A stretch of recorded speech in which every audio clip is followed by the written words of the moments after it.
Hello, സിന്ദൂരപ്പൊട്ടിന്റെ പുതിയൊരു എപ്പിസോഡിലേക്ക് എല്ലാവർക്കും സ്വാഗതം. ചാനൽ ആദ്യമായിട്ട് കാണുന്നവരാണെങ്കിൽ ഒന്ന് സബ്സ്ക്രൈബ് ചെയ്തിട്ട് ലൈക്ക് ചെയ്യണേ. അങ്ങനെ നീലനും ശ്യാമും കൂടിയിട്ട് ജയദേവന്റെ വീട്ടിൽ വന്നിരിക്കുകയാണ്. അവന്റെ അച്ഛനാണെങ്കിൽ അവന്റെ കൂട്ടുകാരന്മാരാണെന്ന് കരുതിയിട്ട് അവരോട് നല്ല രീതിക്കാണ് സംസാരിക്കുന്നത്. ആ സമയത്ത് സൗപർണികയെ കുറിച്ചും ഇന്ദുവിനെ കുറിച്ചും അവർ സംസാരിക്കുന്നുണ്ട്.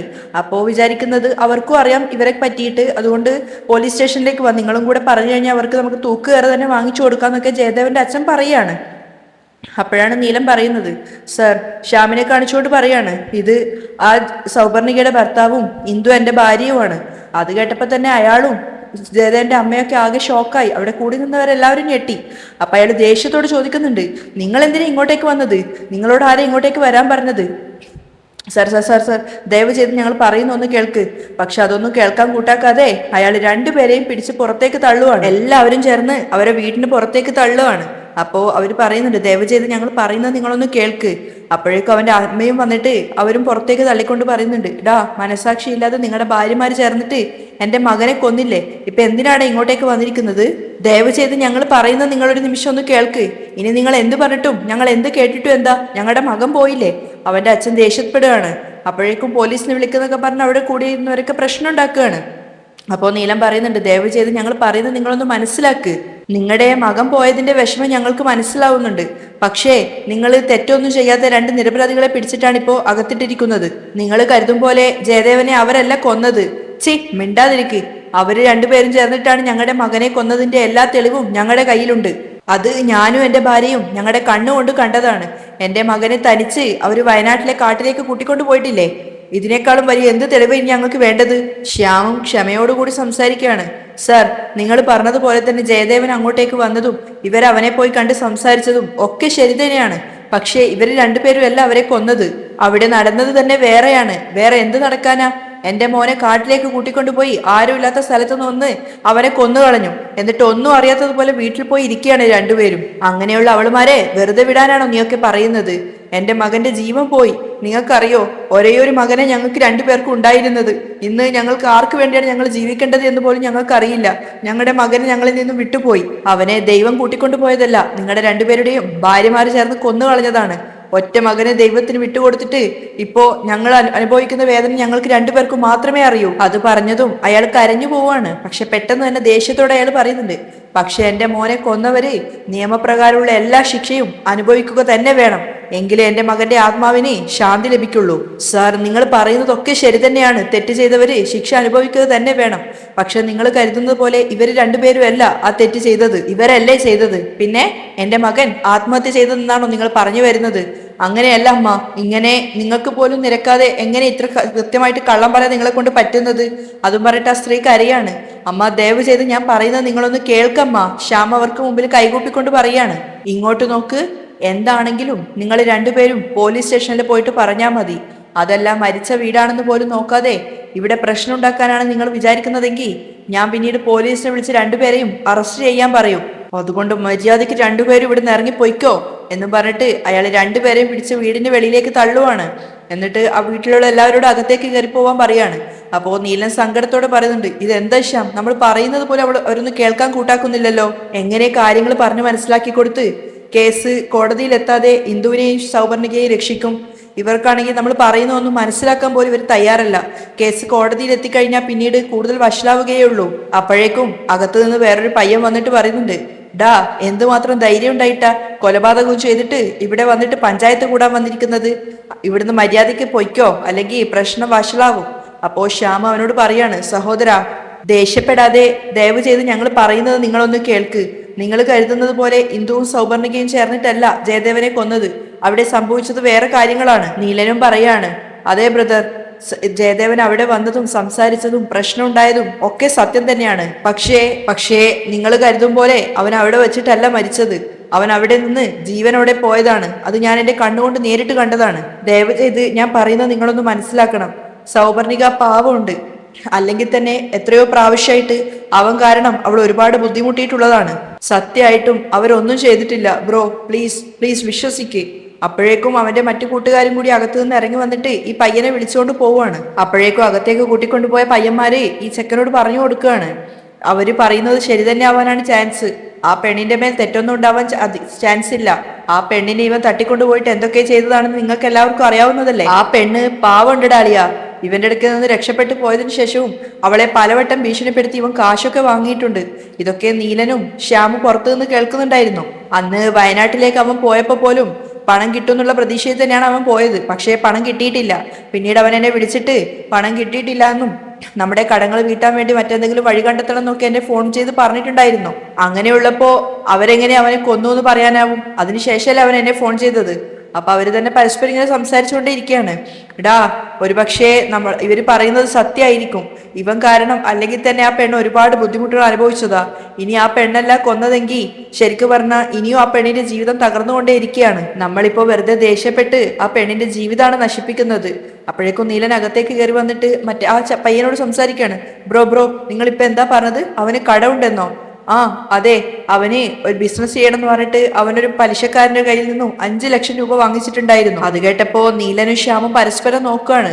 ആ പണം ഒരാഴ്ചക്കകം തിരിച്ചു തന്നില്ലെങ്കിൽ നിന്റെ തല വെട്ടിയിട്ട് ഞാൻ നിന്നെ കൊന്നുകളയുന്നൊക്കെ അയാൾ ഭീഷണിപ്പെടുത്തിയിട്ടുണ്ടായിരുന്നു. ഞങ്ങളൊക്കെ ചെറിയ ചെറിയ ജോലിക്ക് പോകുന്നവരാ. ഞങ്ങളുടെ കയ്യിൽ എങ്ങനെ അത്രയധികം പണം കൊടുത്ത് അവനെ സഹായിക്കാനുണ്ടാവുക? അപ്പോ വേറൊരുത്തൻ പറയുന്നുണ്ട്, അവസാനം വയനാട്ടിലേക്ക് പോകുന്ന സമയത്ത് സൗപർണികയെ കണ്ടിട്ട് അവളുടെ കയ്യിൽ നിന്ന് കുറച്ച് സ്വർണവും പണവും ഒക്കെ വാങ്ങിച്ചിട്ട് വരാന്ന് പറഞ്ഞിട്ടാണ് അവൻ പോയത്. അതിനുശേഷം ആ പലിശക്കാരൻ എന്നെ വിളിച്ചിട്ട് ജയദേവൻ എവിടെയാ ഉള്ളത് എന്ന് ചോദിച്ചപ്പോ അവൻ പണം റെഡിയാക്കാൻ വേണ്ടി വയനാട്ടിൽ പോയതാണെന്ന് ഞാൻ അന്ന് പറഞ്ഞിട്ടുണ്ടായിരുന്നു. ഇനിയൊരു പക്ഷേ അയാൾ അവനെ തേടി അവിടെ വന്നിട്ടുണ്ടാവുമോ? നീലൻ സംശയത്തോടെ ചോദിക്കുകയാണ്. അപ്പൊ ശ്യാം അവരോട് ചോദിക്കുന്നുണ്ട്, ആ പലിശക്കാരനെ പറ്റി നിങ്ങൾക്ക് എന്തെങ്കിലും അറിയാമോ? അയാളുടെ പേരോ എന്തെങ്കിലും? അപ്പോ അവര് പറഞ്ഞു കൊടുക്കാണ്, അയാളുടെ പേര് വർക്ക്ഷോപ്പ് കണ്ണൻ എന്നാണ്. ആ, എനിക്ക് അയാളെ അറിയാം. നീലനോട് പറയാണ്, ഒരു പ്രാവശ്യം പണത്തിന് കുറച്ച് ആവശ്യം വന്നപ്പോൾ ഞാൻ അയാളുടെ കയ്യിൽ നിന്നും വാങ്ങിയിട്ടുണ്ടായിരുന്നു. പക്ഷേ അയാൾ വല്ലാത്തൊരു ദുഷ്ടനാണ്. ഒരു തവണ പലിശ അടക്കാൻ വിട്ടപ്പോൾ തന്നെ അയാൾ വല്ലാതെ എന്നെ ഭീഷണിപ്പെടുത്തിയിട്ടുണ്ടായിരുന്നു. എങ്ങനെയെങ്കിലും അവന്റെ കയ്യിൽ നിന്ന് രക്ഷപ്പെടണമെന്ന് കരുതിയിട്ട് ഞാൻ വേറെ ആൾക്കാരുടെ കയ്യിൽ നിന്നും കടം വാങ്ങിയിട്ടൊക്കെയാണ് അയാളെ ഒഴിവാക്കിയത്. അവൻ അത്രയും മോശക്കാരനായ ഒരുത്തനാണ്. അപ്പോ ജയദേവന്റെ കൂട്ടുകാരും പറയുന്നുണ്ട്, നിങ്ങൾ പറഞ്ഞത് ശരി തന്നെയാണ്. ഇവനാണെങ്കിൽ പലിശ വരെ അടക്കാൻ പറ്റാതെ അയാളുടെ കൈ കുടുങ്ങിയതായിരുന്നു. അപ്പോ നീലൻ ശ്യാമിനോട് ചോദിക്കുന്നത്, അയാൾ എവിടെയാ ഉള്ളതെന്ന് നിങ്ങൾക്ക് അറിയാമോ? ആ, എനിക്കറിയാം. എന്നിട്ട് ആ പയ്യന്മാരോടൊക്കെ താങ്ക്സ് പറഞ്ഞ് യാത്രയും പറഞ്ഞിട്ട് അവർ പുറത്തേക്ക് ഇറങ്ങുകയാണ്. അപ്പോ നീലൻ പറയുന്നുണ്ട്, ശ്യാം, എനിക്ക് ഒരു ഐഡിയ തോന്നുന്നു. എന്താ? ആ പലിശക്കാരൻ വളരെ മോശമാണെന്നല്ലേ എല്ലാവരും പറഞ്ഞത്. എനിക്കെന്തോ അയാളെ പോയി കണ്ട് ജയദേവനെ പരിചയമില്ലാത്തതുപോലെ സംസാരിച്ചു കഴിഞ്ഞാൽ എന്തെങ്കിലും ക്ലൂ കിട്ടുമോ എന്ന് തോന്നുന്നു. നീല, ഇത് വർക്കൗട്ട് ആവുമോ? നമുക്ക് ഇതൊന്നും അല്ലാതെ വേറൊരു വഴിയുമില്ല ശ്യാം. എന്തായാലും നമുക്ക് പോയിട്ട് നോക്കാം എന്ന് പറഞ്ഞിട്ട് അവർ അങ്ങോട്ടേക്ക് പോവാണ്. അതേസമയം സ്റ്റേഷനിലാണെങ്കിൽ ഇന്ദുവും സൗപർണികയും പുറത്ത് ബെഞ്ചിലിരിക്കുകയാണ്. അവരെ കോഫി കുടിക്കാൻ വേണ്ടിയിട്ട് ആ ഒരു കോൺസ്റ്റബിൾ പുറത്തിരുത്തിയതായിരുന്നു.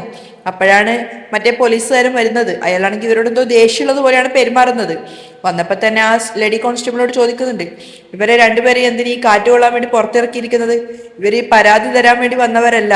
ഇവര് ബ്രൂട്ടലായിട്ട് ഒരു പയ്യനെ കൊന്ന 2 ക്രിമിനലായ സ്ത്രീകളാണ്.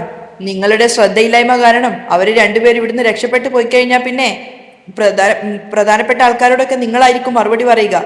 അത് കേട്ടതും അവര് വേഗം പോയിട്ട് ഇന്ദുവിന്റെയും സൗവർണികയുടെ അടുത്ത് പോയിട്ട് ശബ്ദം താഴ്ത്തി പറയാണ്, നോക്ക്, അദ്ദേഹം അങ്ങനെയൊക്കെ പറയും. പക്ഷേ എനിക്കിപ്പോ അദ്ദേഹം പറയുന്നത് കേട്ടേ പറ്റൂ. നിങ്ങൾ രണ്ടുപേരും ക്ഷമയോടെ നിൽക്ക്. എന്നിട്ട് ദേഷ്യത്തോടെ അവരോട് സംസാരിക്കുകയാണ്. നിങ്ങളോടല്ലേ എഴുന്നേക്കാൻ പറഞ്ഞത് എന്നൊക്കെ അയാൾ കേൾക്കാൻ വേണ്ടിയിട്ടാണ് അങ്ങനെ സംസാരിക്കുന്നത്. രണ്ടുപേരും വീണ്ടും ലോക്കപ്പിനകത്തേക്ക് തന്നെ പോയി. ആ സമയത്ത് സൗപർണിക കൈകൂപ്പിക്കൊണ്ട് ഇന്ദുവിനോട് പറയുന്നുണ്ട്, ഏട്ടത്തി, എനിക്ക് വേണ്ടിയിട്ട് ആ ജയദേവൻ ചെയ്ത കാര്യങ്ങളൊന്നും പുറത്തു പറയാതിരുന്നതിന് ഒരുപാട് നന്ദിയുണ്ട് ഏട്ടത്തി. ഇപ്പോഴാണ് ശ്യാം മനസ്സ് മാറി എന്നെ സ്വീകരിച്ചത്. പക്ഷേ നടന്ന കാര്യങ്ങളൊന്നും അദ്ദേഹത്തിന്റെ വീട്ടിലാർക്കും അറിയില്ല. ഇനി ഒരു പക്ഷെ നമ്മൾ പോലീസിൽ അറിയിച്ചു കഴിഞ്ഞാൽ അത് അവര് എത്തിച്ചു കഴിഞ്ഞാൽ TV-യിലും പത്രത്തിലും ഒക്കെ വന്നു കഴിഞ്ഞാൽ പിന്നീട് എന്റെ ജീവിതം എന്തായി തീരുന്ന ഏട്ടത്തിക്ക് ഊഹിക്കാമല്ലോ.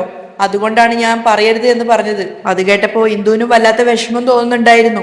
എല്ലാ പ്രശ്നങ്ങളും അവസാനിച്ച് ജീവിതം നല്ല രീതിയിൽ ആരംഭിക്കാൻ വേണ്ടി തുടങ്ങുമ്പോഴേക്കും എല്ലാം അവസാനിച്ചു എന്നാ തോന്നുന്നത് ഏട്ടത്തി. നീ വിഷമിക്കേണ്ട സൗപർണിക. ശ്യാമും നീലേട്ടനും എന്തായാലും നമ്മളെ രണ്ടുപേരെയും കൈവിടില്ല. എങ്ങനെയെങ്കിലും യഥാർത്ഥ കൊലയാളികളെ കണ്ടുപിടിച്ച് നമ്മളെ രണ്ടുപേരെയും അവർ ഈ കുരുക്കിൽ നിന്നും രക്ഷപ്പെടുത്തും. അങ്ങനെ തന്നെ സംഭവിക്കട്ടെ എന്ന് തന്നെയാണ് ഞാനും പ്രാർത്ഥിക്കുന്നത്. അവളും ഇന്ദുവിന്റെ കൈകൾ ചേർത്ത് പിടിക്കാണ്. ആ സമയത്ത് നീലനും ശ്യാമും ഏകദേശം ആ ഒരു പലിശക്കാരന്റെ വീടിന്റെ അടുത്ത് എത്തിയിട്ടുണ്ടായിരുന്നു. നീലനാണെങ്കിൽ വണ്ടിയിൽ നിന്ന് ഇറങ്ങാതെ ശ്യാമിനോട് പറയാണ്, ശ്യാം, നമ്മൾ പറഞ്ഞതുപോലെ എങ്ങനെയെങ്കിലും അയാൾക്ക് ജയദേവനെ നമുക്ക് പരിചയമില്ലാത്ത രീതിയിലൊക്കെ സംസാരിച്ചിട്ട് ജയദേവനെ അയാളാണ് കൊന്നത് എന്നുള്ള കാര്യം ഇങ്ങോട്ടേക്ക് എങ്ങനെയെങ്കിലും എടുക്കാൻ വേണ്ടി നോക്ക്. ശരി, ഞാൻ ശ്രമിച്ചു നോക്കാം. ശ്യാം ശ്രമിച്ചു നോക്കുക എന്നല്ല, വിജയത്തോടു കൂടി വാ. ശരി എങ്കിൽ ഞാൻ പോയിട്ട് അവിടുന്ന് സംസാരിക്കുമ്പോ അതൊക്കെ മറഞ്ഞു നിന്നിട്ട് നീ വീഡിയോ എടുക്കാമോ? അതൊക്കെ ഞാൻ ചെയ്തോളാം ശ്യാം, നീ വേഗം പോയിട്ട് വാ. ശ്യാം അയാളുടെ വീട്ടിലേക്ക് കയറി ചെല്ലുന്ന സമയത്ത് ഒരുപാട് പരിവാരങ്ങളുടെ നടുവിലായിട്ട് ഇരിക്കുകയാണ് അയാള്. കണ്ടാൽ തന്നെ ഒരു റൗഡിയെ പോലെ ഉണ്ടായിരുന്നു. ശ്യാമാണെങ്കിൽ അവിടെ പോയി കൈകെട്ടി ഭവ്യതയോടെ നിൽക്കുകയാണ്. അവനെ കണ്ടപ്പോ അയാൾ ചോദിക്കുന്നുണ്ട്, ആരാ നീ? അയ്യോ ഏട്ടാ, എന്നെ മനസ്സിലായില്ലേ? ഞാൻ ശ്യാമ്. ഞാൻ നിങ്ങളുടെ കയ്യിൽ നിന്ന് ഒരുപാട് തവണ പലിശയ്ക്ക് പണം എടുത്തിട്ടുണ്ട്. ആ മനസ്സിലായി മനസ്സിലായി. എന്തൊക്കെയാ, സുഖം തന്നെയാണോ? വാ ഇവിടെ ഇരിക്കുക എന്നൊക്കെ പറഞ്ഞിട്ട് അയാൾ ശ്യാമിനോട് നല്ല രീതിയിലാണ് സംസാരിക്കുന്നത്. അല്ല, എന്താ പെട്ടെന്ന് ഇങ്ങോട്ടേക്കൊക്കെ? പണം എന്തെങ്കിലും വേണ്ടിയിട്ടാണോ പഴയതുപോലെ? ആ പണമൊക്കെ വേണം ഏട്ടാ, പക്ഷെ അതിനു മുമ്പ് ഞാൻ വേറൊരു കാര്യം കേട്ടു. അത് നിങ്ങളോടൊന്ന് പറഞ്ഞിട്ട് പോവാന്ന് കരുതിയിട്ട് വന്നതാ എന്നൊക്കെ പറഞ്ഞിട്ട് ശ്യാമ നല്ലോണം അഭിനയിക്കുകയാണ്, അയാളുടെ പക്ഷത്ത് നിന്ന് സംസാരിക്കുന്നത് പോലെ. ശ്യാമാണെങ്കിൽ അവിടെ അടുത്ത് നിൽക്കുന്ന ഗുണ്ടകളെയൊക്കെ നോക്കിയിട്ട് ഇവരൊന്നും കേൾക്കണ്ട, നമ്മൾ രണ്ടുപേരും മാത്രം കേൾക്കാനുള്ള വിഷയമാണെന്നുള്ള മട്ടിലാണ് സംസാരിക്കുന്നത്. പക്ഷെ അയാളാണെങ്കിൽ അവരെയൊക്കെ നോക്കിയതിനു ശേഷം ശ്യാമിനോട് പറയുന്നുണ്ട്, ശ്യാമേ നീ ഒന്നും കൊണ്ടും പേടിക്കണ്ട, ഇതൊക്കെ നമ്മുടെ പയ്യന്മാരാ, ധൈര്യമായിട്ട് പറഞ്ഞോ. അപ്പോഴേക്കും ജനലിന്റെ ഭാഗത്ത് വന്നു നിന്നിട്ട് നീലൻ പുറത്തു നിന്ന് വീഡിയോ എടുക്കുന്നുണ്ടായിരുന്നു. നീലനെ അവരാരും കാണുന്നില്ല. ഏട്ടാ, ജയദേവൻ എന്ന് പറയുന്ന ഒരു പയ്യനെ ഏട്ടനെ അറിയാമോ? ഏട്ടന്റെ കയ്യിൽ നിന്ന് അവൻ 5 ലക്ഷം രൂപ വാങ്ങിയിട്ടുണ്ട്. ആ എനിക്കറിയാം. 3 മാസം കൊണ്ട് ബിസിനസ് ചെയ്യാമെന്നും പറഞ്ഞിട്ട് 5 ലക്ഷം രൂപ വാങ്ങിച്ചിട്ട് പോയിട്ടുണ്ടായിരുന്നു. 3 മാസം കൊണ്ട് പലിശയും ഇല്ല മുതലും ഇല്ല. 7-8 മാസമായിട്ടും അവൻ മുതലും തന്നില്ല പലിശയും തന്നില്ല. ഇതുപോലെ ജോലിയും കൂലിയൊന്നും ഇല്ലാത്തവന്മാർക്ക് പണം കൊടുക്കുന്നത് വെറും വിഡ്ഢിത്തം തന്നെയാ. അപ്പൊ ശ്യാമാണെങ്കിൽ ഒന്നും അറിയാത്തതുപോലെ, അയ്യയ്യോ എന്നിട്ട് ഏട്ടനെ അവൻ പറ്റിച്ചോ എന്നൊക്കെ ചോദിക്കുകയാണ്. അപ്പൊ അയാളാണെങ്കിൽ ശ്യാമിനെ പുകഴ്ത്തുകയാണ്, നിന്നെ പോലുള്ള ആളുകളൊക്കെ വാങ്ങിക്കഴിഞ്ഞാൽ കൃത്യമായിട്ട് പണവും പലിശയും ഒക്കെ തിരിത്തരും. അപ്പോ ശ്യാമ് പറയുന്നുണ്ട്, ഏട്ടാ ഒരു കാര്യം സംഭവിച്ചിട്ടുണ്ട്, ആ പയ്യനെ ആരോ കൊന്നു കളഞ്ഞു. അത് കേട്ടപ്പോ അയാൾ ശരിക്കും ഒന്ന് ഞെട്ടിയിട്ടുണ്ടായിരുന്നു. അവസരം മുതലാക്കിയിട്ട് ശ്യാമ് പറയുന്നുണ്ട്, ഏട്ടാ അവ മരിച്ച അവന്റെ വീട്ടില് എനിക്കറിയാവുന്ന ഒരാൾ പോയിട്ടുണ്ടായിരുന്നു. അവിടെ വെച്ച് അവൻ്റെത് കൊലയാണെന്നും അവനെ കൊന്നത് നിങ്ങളാണെന്നൊക്കെ ആരോ പറഞ്ഞിട്ടുണ്ടായിരുന്നു. അവര് നിങ്ങൾക്കെതിരെ പോലീസ് പരാതി കൊടുക്കാൻ പോവാണെന്നൊക്കെ പറയുന്നത് കേട്ടു. ഞാനത് കേട്ടപ്പോ തന്നെ നിങ്ങളോട് വന്ന് പറഞ്ഞതാണ്. അപ്പോ അയാളാണെങ്കിൽ ആദ്യമായിട്ട് കേൾക്കുന്നത് കൊണ്ട് തന്നെ അതിശയത്തോട് ചോദിക്കുന്നുണ്ട്, അങ്ങനെയൊക്കെ സംഭവിച്ചോ? അങ്ങനെ എനിക്കെതിരെ പരാതിയൊക്കെ പോകുന്നുണ്ടോ? അയ്യോ ഞാൻ സത്യമാണ് ഏട്ടാ പറഞ്ഞത്. ഞാനത് അറിഞ്ഞപ്പോ തന്നെ വേഗം നിങ്ങളുടെ അടുത്തേക്ക് എത്തിക്കാന്ന് കരുതിയിട്ട് ഓടി വന്നതാണ്. ശരി ശ്യാം, ഞാന് നോക്കിക്കോളാം, നീ പൊയ്ക്കോ എന്നപ്പോ വേഗം തന്നെ ശ്യാം എഴുന്നേക്കാണ്. ശരി ഏട്ടാ, ഞാൻ പോവാണേ. എല്ലാവരോടും യാത്രയൊക്കെ പറഞ്ഞിട്ട് വളരെ ഭവ്യതയോടു കൂടിയാണ് ശ്യാം അവിടെ നിന്ന് പോകുന്നത്. ശ്യാം പോയതിനു ശേഷം അവിടെ നിന്ന് ഗുണ്ടകളിൽ ഒരുത്തൻ അയാളോട് പറയുന്നുണ്ട്, ഏട്ടാ ഇതിനെന്തിനാ ഇത്രമാത്രം ആലോചിക്കുന്നത്? അവനാണെങ്കിൽ ഏട്ടനെ പറ്റിച്ചിട്ട് പോയിട്ട് മരിച്ചു പോയി കഴിഞ്ഞു. ആ പണം ഇനി കിട്ടില്ലെന്നുള്ള കാര്യം ഉറപ്പായി. പോട്ടെ സാരയില്ല, അടുത്ത ബിസിനസ്സിൽ ആ പണം നമുക്ക് തിരിച്ചു പിടിക്കാം. ഞാൻ പണത്തെ കുറിച്ചല്ല ചിന്തിക്കുന്നത്, വേറെന്താ ഏട്ടാ നിങ്ങൾ ആലോചിക്കുന്നത്? അവൻ കറക്റ്റ് കാര്യം തന്നെയാണ് പറഞ്ഞിട്ട് പോയത്. അപ്പൊ ഇതൊക്കെ നീലൻ ശരിക്കും ഫോണിൽ വീഡിയോ എടുക്കുന്നുണ്ടായിരുന്നു. ആ ജയദേവനെ കൊന്നത് തന്നെ ഞാൻ തന്നെയാണെടാ. അത് കേട്ടതും നീലൻ ശരിക്കും ഞെട്ടിയിട്ടുണ്ടായിരുന്നു. അയാളാണെന്ന് ഉറപ്പുണ്ടെങ്കിലും പെട്ടെന്ന് അങ്ങനെ കേട്ടപ്പോ അവന് വല്ലാത്തൊരു സന്തോഷവും അതുപോലെ തന്നെ ഇന്ദുവിനെ രക്ഷിക്കാനുള്ളൊരു വഴി കിട്ടിയതിന്റെ ആശ്വാസമൊക്കെ തോന്നുവാണ്. അപ്പോ അയാളാണെങ്കിൽ ഇതൊന്നും അറിയാതെ ഗുണ്ടകളോട് സംസാരിക്കുകയാണ്. അവൻ എന്റെ കയ്യിൽ നിന്നും പണം വാങ്ങിയിട്ട് ഒരുപാട് തവണ ഞാൻ അവന്റെ കയ്യിൽ നിന്നും ആ പണം തിരിച്ചു വാങ്ങിക്കാൻ വേണ്ടി ശ്രമിച്ചതാണ്. പക്ഷെ ഓരോ തവണയും അവൻ എന്നെ പറ്റിച്ചിട്ട് കടന്നു കളയുകയായിരുന്നു. പക്ഷേ 10 പൈസ പോലും എനിക്ക് അവന്റെ കയ്യിൽ നിന്നും വസൂലാക്കാൻ പറ്റിയില്ല. അവൻ വയനാട്ടിലേക്ക് പോവാണെന്ന് കേട്ടപ്പോ ഞാനാണെങ്കിൽ അവൻ എന്റെ കയ്യിൽ നിന്നും രക്ഷപ്പെട്ടിട്ട് നാട് കടക്കുകയാണെന്ന് മനസ്സിലാക്കിയിട്ട് അവന്റെ പിന്നാലെ അവനെ ഫോളോ ചെയ്ത് പോയതായിരുന്നു. അവിടെ പോയി അവനോട് പണത്തിന് ചോദിക്കാന്ന് കരുതിയപ്പോ അവൻ എന്നെ പറ്റിച്ചിട്ട് രക്ഷപ്പെട്ടു പോവാനാ ശ്രമിച്ചത്. ദേഷ്യം വന്നപ്പോ ഞാൻ അവന്റെ പള്ളക്ക് കത്തിയേറ്റി. ഈ സംഭവം വയനാട്ടിൽ വെച്ച് നടന്നത് കാരണം എന്റെ പേരിൽ പോലീസിന്റെ സംശയമൊന്നും വരില്ലെന്നാ ഞാൻ കരുതിയത്. പക്ഷേ ഇത് കൃത്യമായിട്ട് എന്റെ നേരെ തന്നെ വന്നല്ലോ. അപ്പോഴേക്കും ശ്യാമ നീലനെ കണ്ടുപിടിച്ചിട്ട് അവനോട് ചോദിക്കുന്നുണ്ട്, നീല കിട്ടിയോ? ആ കിട്ടി. അയാൾ അയാളുടെ വായ കൊണ്ട് ഞാനാണ് ജയദേവനെ കൊന്നത് എന്ന് വ്യക്തമായിട്ട് പറയുന്നത് ഞാൻ റെക്കോർഡ് ചെയ്തിട്ടുണ്ട്. ആഹാ സത്യാണോ? ഇതാ നീ തന്നെ കാണ് എന്ന് പറഞ്ഞിട്ട് ശ്യാമിനൂടെ കാണിച്ചു കൊടുക്കാണ്. അത് കണ്ടപ്പോ ശ്യാമും ശരിക്കും അന്തം വിട്ടുപോയി. എടാ ദുഷ്ടാ, ഈ ഒരൊറ്റ വീഡിയോ മതി, ഇത് നമുക്ക് നേരെ പോയി പോലീസ് സ്റ്റേഷനിൽ കാണിച്ചു കൊടുക്കാം എന്ന് പറഞ്ഞിട്ട് പറയുമ്പോഴേക്കും പിന്നിൽ നിന്ന് അയാൾ വിളിക്കാണ്, ഡാ. അത് കേട്ടപ്പോ രണ്ടാളും ഞെട്ടിയിട്ട് അങ്ങോട്ടേക്ക് നോക്കുന്നുണ്ട്. നിന്നോട് ഞാൻ നേരത്തെ പോവാൻ പറഞ്ഞതല്ലേ, നീ ഇത്ര നേരം ഇവിടെ എന്ത് ചെയ്യായിരുന്നു? ശ്യാമ നന്നായിട്ട് ഭയന്നിട്ടുണ്ടായിരുന്നു. രണ്ടുപേരോടും അയാൾ അടുത്തേക്ക് ചെല്ലാൻ പറയാണ്. എന്നിട്ട് അയാൾ ചോദിക്കുന്നുണ്ട്, നിന്നോട് ഞാൻ ഇവിടുന്ന് പോവാൻ പറഞ്ഞിട്ട് 5 മിനിറ്റിനും മേലെയായി, ഇത്രയും സമയം നീ ഇവിടെ എന്ത് ചെയ്യുകയായിരുന്നു? പെട്ടെന്ന് ശ്യാമിനൊരു ബുദ്ധി തോന്നാണ്. അയ്യോ ഏട്ടാ അങ്ങനെയല്ല, എന്റെ ഫ്രണ്ട് എടുത്തും വരാന്ന് പറഞ്ഞിട്ടുണ്ടായിരുന്നു. അവന് വേണ്ടി കാത്തു നിന്നതാണ്. ഇത് എന്റെ ഫ്രണ്ട്, പേര് നീലകണ്ഠൻ. ഇവന് കുറച്ച് പണത്തിന്റെ ആവശ്യം ഉണ്ടായിരുന്നു. അതുകൊണ്ട് നിങ്ങളെ ഒന്ന് പരിചയപ്പെടുത്താന്ന് കരുതിയിട്ടാണ് ഞാൻ. അതൊക്കെ പിന്നെ നോക്കാം. നീ ഇപ്പൊ ഇവിടുന്ന് പോവാൻ നോക്ക്. പോവാൻ പറഞ്ഞാ അപ്പ പൊയ്ക്കോളണം. ഇവിടെ കുറെ നേരം നിൽക്കാൻ പാടില്ല. പൊയ്ക്കോ പൊയ്ക്കോ. ശരി ശരി ഏട്ടാ. രണ്ടുപേരും ഒന്നും സംഭവിക്കാത്തതുപോലെ അയാളോട് യാത്രയൊക്കെ പറഞ്ഞിട്ട് ഇങ്ങോട്ടേക്ക് പോരുവാണ്. നേരെ പോയത് പോലീസ് സ്റ്റേഷനിലേക്കാണ്. അവരെ രണ്ടുപേരെയും കണ്ടപ്പോ തന്നെ ഇൻസ്പെക്ടർ പറയുന്നുണ്ട്, ഹലോ, ഞങ്ങളെ കൊണ്ട് ഒന്നും ചെയ്യാൻ സാധിക്കില്ല, കോർട്ടിൽ പോയിട്ട് ബാക്കി കാര്യങ്ങൾ നോക്കിക്കോ എന്ന് ഞാൻ പറഞ്ഞു കഴിഞ്ഞതല്ലേ. വീണ്ടും നിങ്ങൾ വന്നു എന്ന് കരുതി പുതുതായിട്ട് ഒന്നും സംഭവിക്കാൻ പോകുന്നില്ല. എന്നിട്ട് കോൺസ്റ്റബിളിനോട് അവരെ പിടിച്ച് പുറത്താക്കാൻ പറയാണ്. അപ്പോഴേക്കും പോലീസുകാരൊക്കെ വന്നിട്ട് രണ്ടുപേരെയും പിടിച്ച് പുറത്താക്കാൻ നോക്കുന്നുണ്ട്. ആ സമയത്ത് അവർ രണ്ടുപേരും പറയാണ്, ഞങ്ങൾ പറയുന്നൊന്ന് കേൾക്ക് സാർ, ഞങ്ങൾ പറയുന്നൊന്ന് കേൾക്ക് സാർ. ഇന്ദുവും സൗവർണികയല്ല കൊല ചെയ്തത് എന്നുള്ളതിനുള്ള തെളിവ് ഞങ്ങളുടെ കയ്യിലുണ്ട്. അത് കേട്ടപ്പോൾ ഇൻസ്പെക്ടർ ശരിക്കും ഒന്ന് ഞെട്ടിയിട്ടുണ്ടായിരുന്നു. അതുമാത്രമല്ല, ലോക്കപ്പിനകത്ത് കിടക്കുന്ന ഇന്ദുവും സൗവർണികയും അത് കേട്ടിട്ടൊന്ന് ഞെട്ടി. അവിടെയാണ് ഇന്നത്തെ എപ്പിസോഡ് വൈൻഡപ്പ് ചെയ്യുന്നത്.